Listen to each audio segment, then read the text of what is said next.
Ինչպիսին է լինում իմ սուրբ ծննդյան քաղցր սեղանը։ Ասեմ, որ ես սիրում եմ, որ այն լինի առատ, բազմազան, գունեղ, եւ շատ եմ ներդրվում այդ սեղանի մեջ, որովհետեւ շատ եմ սիրում։ Թե սուրբ ծնունդը եւ թե նոր տարի։ Ուրեմն ինչ է լինելու այս տարի իմ սուրբ ծննդյան քաղցր սեղանի։ Առաջինը սկսեմ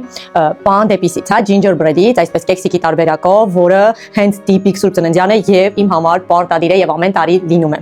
Երկրորդ պարտադիր բաղադրիչը, որ անպայման դնում եմ սուրբ ծննդյան սեղանին այս տարի նույնպես, այս մարթուկներն են։ Կոճապղպեղով, էլի gingerbread-ի համեմունքներով մարթուկները, որը էլի ես պատրաստում եմ եւ շատ եմ պատրաստում, ու իրենք կազմում են իմ սուրբ ծննդյան սեղանի անբաժան մասնիկը։ Ինչպես նաև, իհարկե սա ամեն տարի չի ստացվում, բայց եթե ստացվում է անպայման այս gingerbread-ով տունիկն եմ պատրաստում, որը շատ ենք սիրում ենք ընտանիքով եւ անպայման սուրբ ծննդից հետո իրեն կոտրում ենք եւ բոլորս վայելում ենք, ասեմ, շատ համեղ է։ Անպայման իմ սեղանի լինում է նաև չարազեղեն, ընդեղեն։ Այս տարի որոշել եմ ընտրել մակադամյա տեսակի ընկույզները, բայց ամեն տարի տարբեր են լինում, հա։ Կարող է խառը լինել։ Այս տարի այսպես որոշեցի։ Այս տարի եւս որոշեցի պատրաստել փախլավա։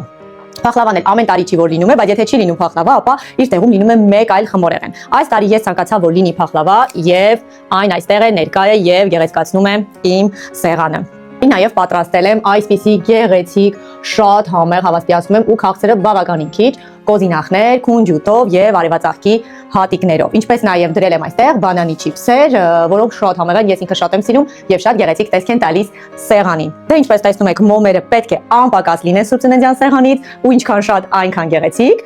Իսկ սուրբ ծննդյան սեղանի թագուհին ով է Ֆրանսիայում։ Այո, Bouche de Noël-ը, այս նոյելյան խմորեղենը, որը այս տարի որոշել եմ, որ լինի այս տեսքով, ձմեռվա տեսքով, մինիմալիստական, վանիլային, հատապտղով, շատ համեղ։ Դե ինչ, այս տարվա իմ սուրբ ծննդյան քաղցր սեղանն էլ այսպիսին է։ Դուք էլ կարող եք նշել, թե դուք ինչեր եք դնում ձեր սեղանին, շատ հետաքրքիր կլինի իմանալ եւ ինչու ոչ մտքերով նաեւ կիսվել։ Համբուրում եմ բոլորիդ եւ ասում մինչ նոր համտեսում։